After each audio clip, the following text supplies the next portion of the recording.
Sir Ed Murray is in the studio, your Wyoming Secretary of State, who you are, sir, just a troublemaker, I'm telling you. I can't believe once again you're stirring the pot and causing everybody to get upset over something like voter fraud. What did you do now? Now, a troublemaker, I think, is a mischaracterization. I think it probably is. I'll give you my take. I'm real a quick. peacemaker. I think you are, and I think you're right about this one. Oh, thank For you. the most part. I mean, there may be a couple of details here, but overall, I think you made the right move. Let's set it up. So is it the Trump administration that is asking for an investigation on voter fraud? Yes, it is. Okay. And what did they send notice to the state or to you? How did they notify you that they wanted information about voters? Well, just by way of background, back in May, President Trump created what's known as the Presidential Advisory Commission on Election Integrity. And then there was a panel assembled with the mission to review policies, strategies, practices that either enhance or undermine the American people's confidence in the integrity of federal elections processes. And this all stems from just the continuous information being put out there by all parties on all sides that there's been either rigging or tampering or fraud, and it's just incessant. And so in any event, it's legit to make sure that we have a process that is free from fraud and free from being fixed and cannot be manipulated and so forth. Let's take a look at the state of Wyoming real quick, because fraud does happen, and it has happened in this past the presidential election in parts of the country. Well, how does that compare to the state of Wyoming? Are we wrought with fraud, or there's very little of it, or there's none of it? Very, very little. And so we have a great state here in Wyoming, and we have multiple safeguards built in to protect the security of our voting systems. And I think Wyoming actually is a great model for the United States, because in Wyoming, no voting system is ever connected to the internet, and thus it cannot be hacked. Each polling place reconciles the number of votes cast to guarantee that the number of people who checked into the polling place matches the number of ballots cast. And then we have all these other safeguards, cross-checks, for example, for citizenship. We have cross-checks with Wyoming Department of Transportation. With the Department of Health, we have cross-checks for death certificates to make certain that deceased people aren't voting, and then Department of Corrections and the Division of Criminal Investigation to prevent voter fraud in the form of felon votes. And so Wyoming, you ask the question, do we have a problem here? The answer is no. And it also has to do with, we have 23 county clerks who work incredibly hard with their well-trained and experienced election judges and poll workers to make sure and monitor that these polling places are being run efficiently and free from any type of fraud. Well, now, I was saying just before we got on the air that it might be, having been an East Coaster myself, being raised there are precincts that are so close. You can literally vote, walk 2 blocks, you're in another precinct, vote again, walk 2 more blocks, you're in another precinct, vote again, just because of the population density. But in Wyoming, we have towns here that are just a couple of hundred people or less.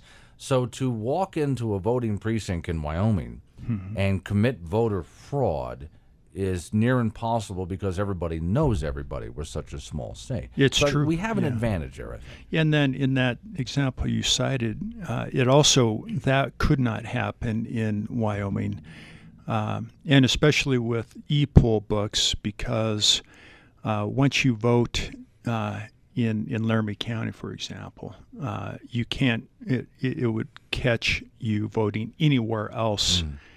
And so we have a great system here in Wyoming.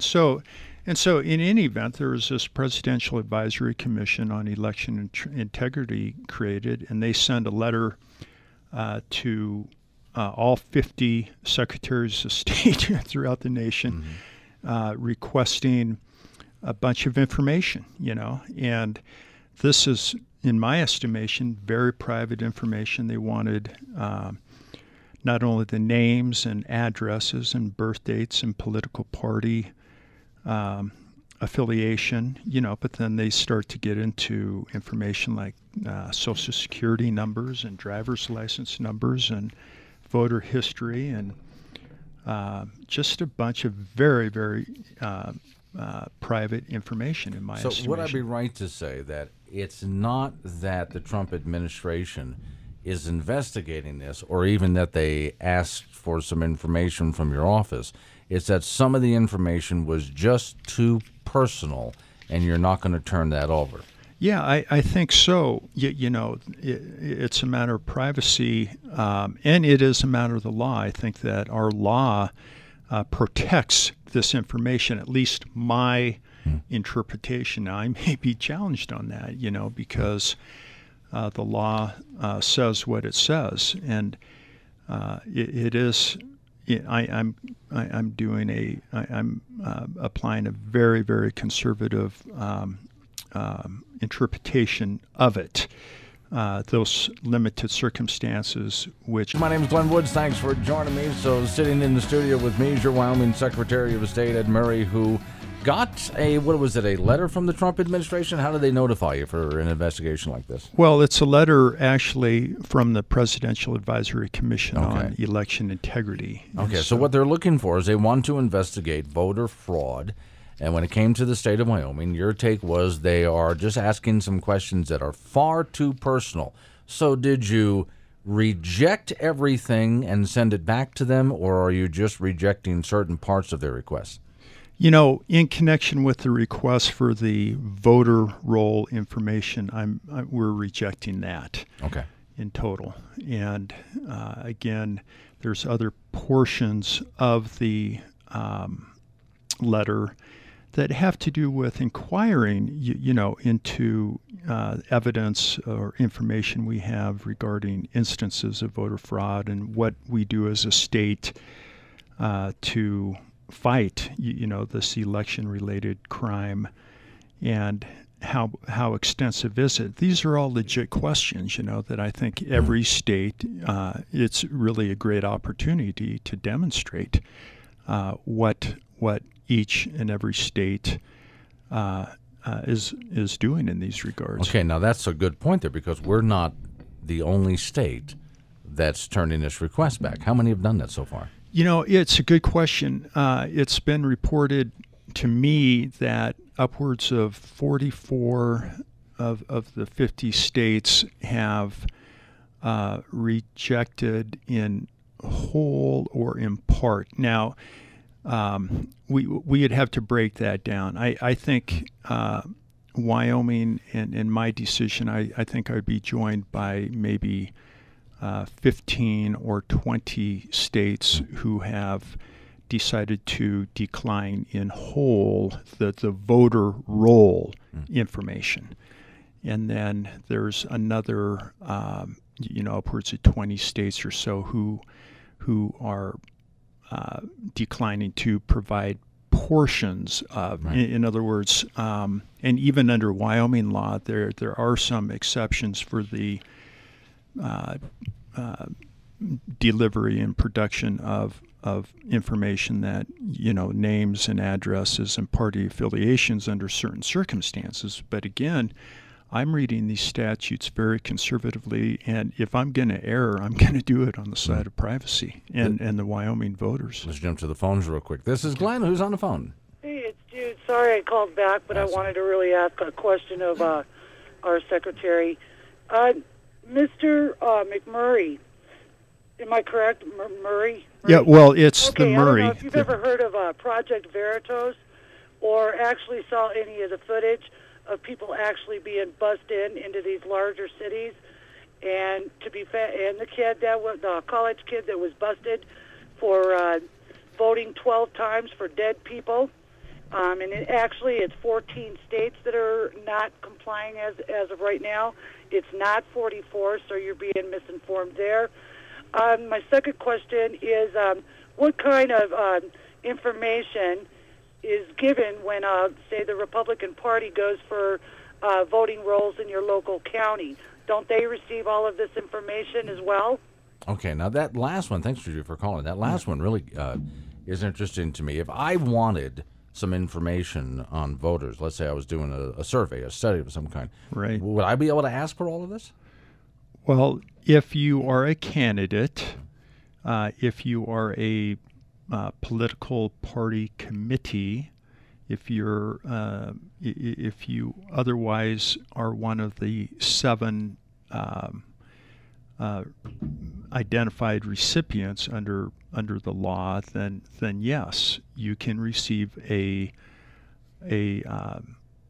what's known as a registry list, and that is limited to names, addresses, and party affiliations. It does not include all the other information, Social Security numbers, driver's license numbers, birth dates, things of that nature, telephone numbers, email addresses. And so there are limited circumstances under which this, what I construe as being confidential, private information, under which it is released. This is Glenn, who's on the phone. Hello, you're on the air. Okay, well, I guess they didn't know that they were on the air. Okay. And to get back to the caller, she just affirmed, or what was that?